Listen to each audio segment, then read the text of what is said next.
നബി സല്ലല്ലാഹു അലൈഹി വസല്ലമ തങ്ങളുടെ ജീവിതത്തിൽ നമുക്ക് കാണാൻ പറ്റിയിട്ടില്ല. അതിനുള്ള ഒരു യോഗ്യത നമുക്കില്ല എന്നുള്ളതാണ്. എങ്കിലും ഹബീബായ സല്ലല്ലാഹു അലൈഹി വസല്ലമ തങ്ങളെ എല്ലാ മനുഷ്യർക്കും കാണിക്കപ്പെടുന്ന ചില സന്ദർഭങ്ങളൊക്കെ ഉണ്ട്. ആ സമയത്ത് ഹബീബായ തങ്ങളെ നമുക്ക് മനസ്സിലാവാതെ പോകുക എന്നതായിരിക്കും നമ്മുടെ ജീവിതത്തിൽ ഉണ്ടാവുന്ന ഏറ്റവും വലിയൊരു ഭാഗ്യക്കുറവുമാണ്. ഹബീബായ തങ്ങളെ കണ്ടിട്ടും മനസ്സിലാകാതെ പോകുന്നുണ്ടാവുന്ന ബുദ്ധിമുട്ടത്രയും. അതിനുവേണ്ടിയാണ് കണ്ട ആളുകൾ ഹബീബായ തങ്ങളെ കുറിച്ച് കിതാബുകളിലൊക്കെ ഇങ്ങനെ എഴുതി വെക്കുന്നുണ്ട്. അതടിസ്ഥാനപ്പെടുത്തി ഹബീബായ തങ്ങളെ നമുക്ക് മനസ്സിലാക്കാം. അതിനാണ് നമ്മൾ ശമാഇൽ എന്ന് പറയുന്നത്. ഹബീബായ തങ്ങളുടെ ജീവിതം, തങ്ങളുടെ രൂപം, തങ്ങളുടെ സംസാരം, നടത്തം, ഇരുത്തം, ഇതൊക്കെ വിശദീകരിച്ചു കൊണ്ടുള്ളതിനാണ് ശമാഇൽ എന്ന് പറയുന്നത്. അത് നമ്മൾ പഠിക്കണം.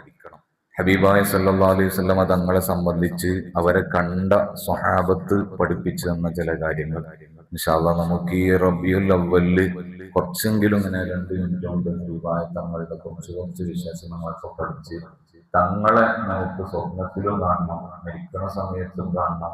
ഹബീബായ തങ്ങൾ ഖബറിൽ വരുമ്പോൾ നമുക്ക് തിരിച്ചറിയാൻ പറ്റണം. അല്ലാഹു നമുക്ക് തൗഫീഖ് നൽകട്ടെ.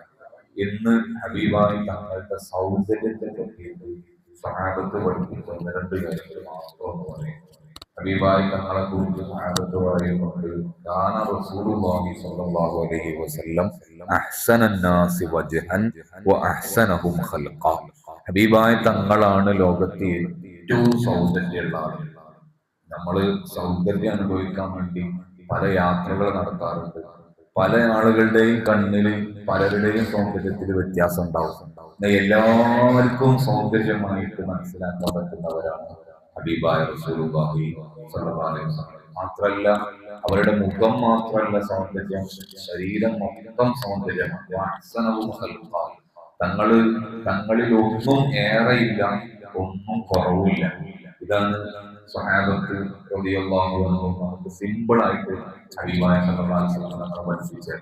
മഹാനായ ജാബിർ റളിയല്ലാഹു അൻഹു പറയുന്ന ഒരു ഉദാഹരണം നമുക്ക് ഒന്നുകൂടി മനസ്സിലാക്കാൻ പറ്റും. ഒരു ദിവസം പൗർണമിയുടെ രാത്രിയിൽ, അങ്ങനെ 14 രാവിലെ ചന്ദ്രനെ കാണാൻ ഭയങ്കര ഭംഗിയുണ്ടാവും. അപ്പൊ മഹാനവറുകൾ പറയാൻ, ഞാൻ ഒരു ദിവസം ചന്ദ്രനെ ഇങ്ങനെ നോക്കി നിൽക്കുകയാണ്.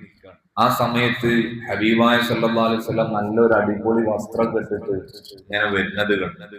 ഞാൻ ഹബീബായ സല്ലല്ലാഹു അലൈഹി വസല്ലം തങ്ങളിലേക്ക് ഇങ്ങനെ നോക്കി. ഫജഅൽതു അൻദുറു ഇലൈഹി വ ഇലൽ ഖമർ. ഞാൻ മുത്തുനബിയിലേക്കും ചന്ദ്രനിലേക്കും ഇങ്ങനെ മാറി മാറി നോക്കിക്കൊണ്ടിരുന്നു. ഫലഹു ഇൻദി അഹ്സനു മിനൽ ഖമർ. ആ ചന്ദ്രനേക്കാളും എനിക്ക് ഭംഗിയായിട്ട് തോന്നിയത് ഹബീബായ റസൂലുള്ളാഹി സ്വല്ലല്ലാഹു അലൈഹി വസല്ലം തങ്ങളെ. നമ്മൾ കണ്ട ഒരു വസ്തുവിനെ പറ്റിയിട്ട് പറഞ്ഞിട്ട് ഹബീബായ തങ്ങളെ മനസ്സിലാക്കി തരാണ്. ചന്ദ്രൻ നമ്മൾ കാണുന്നുണ്ടല്ലോ, അതിങ്ങനെ നോക്കി നിൽക്കാൻ ഭയങ്കര ആനന്ദമായിരിക്കും. എന്നാ അതിനേക്കാളും ഭംഗിയുണ്ട് ഹബീബായ റസൂലുള്ളാഹി സ്വല്ലല്ലാഹു അലൈഹി വസല്ലം തങ്ങളെ കാണാൻ. മഹാനായ അബൂ ഹുറൈറ റളിയല്ലാഹു അൻഹു പറയുന്ന മറ്റൊരു ഉദാഹരണം, ചന്ദ്രനൊക്കെ അവിടെ നിൽക്കുള്ളൂ. ഹബീബായ തങ്ങളെ സംബന്ധിച്ച് പറയാണ്, റഅയ്തു മാ റഅയ്തു ശൈഅൻ അഹ്സന മിൻ റസൂലില്ലാഹി സ്വല്ലല്ലാഹു അലൈഹി വസല്ലം. മുത്തുനബി തങ്ങളെക്കാളും ഭംഗിയായിട്ട് ഈ ലോകത്ത് ഞാൻ ഒന്നും കണ്ടിട്ടില്ല. തങ്ങളെങ്ങനെ നോക്കി നിൽക്കുമ്പോ നമുക്ക് മനസ്സിലാവും, തങ്ങളുടെ മുഖത്ത് സൂര്യൻ ഇങ്ങനെ ചലിക്കുന്നത് പോലെ നമുക്ക് ഫീൽ ചെയ്യും.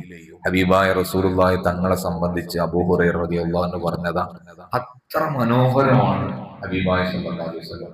ഹബീബായ തങ്ങളെ പഠിക്കാനും അതുകൊണ്ട് ഖൽബിൽ മഹബത്ത് നിറക്കാനും അല്ലാഹു നമുക്കൊക്കെ ഭാഗ്യം നൽകട്ടെ. അല്ലാഹു ഹബീബായ തങ്ങളെ ഒരു തവണയെങ്കിലും മരിക്കുന്നതിന് മുമ്പ് കാണാനുള്ള ഒരു ഭാഗ്യം നമുക്കൊക്കെ നൽകട്ടെ. അസ്സലാമു അലൈക്കും.